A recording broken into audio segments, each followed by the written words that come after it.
this is Carrie Allison, QI Coordinator for the Alabama Department of Public Health. This is the last refresher video for the CQI Individual Contributors course, and this is on installation. So at this point, you're in the last step of the QI process.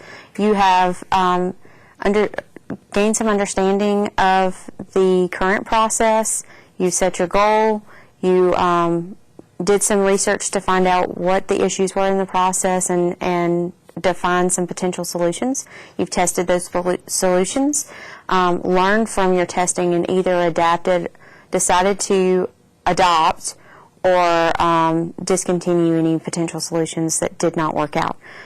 Just keep in mind that if your potential solutions don't work out, that doesn't mean you failed. It just means you know that that particular solution does not work. You only fail if you just stop trying. So in this phase, it's very important that we outline exactly what each person is going to do, each solution that you're going to install, what needs to be done, who's going to be responsible for making sure that's done. So that could be a leader or owner of the task. You don't have to outline every person that's going to be involved.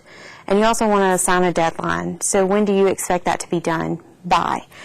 This kind of just holds everyone accountable and clearly outlines what everyone's expected to do so that you can be successful as an entire team. This can include teaching staff about the new process, continuing to track data, developing a continuous loop of improvement, and continuing to get input on the process, so continuing to use your fishbone or cause and effect diagram. I would advise you to not expect perfection. I think that would set you up for failure.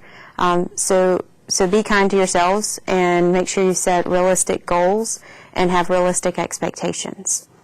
So this concludes the CQI refresher on installation.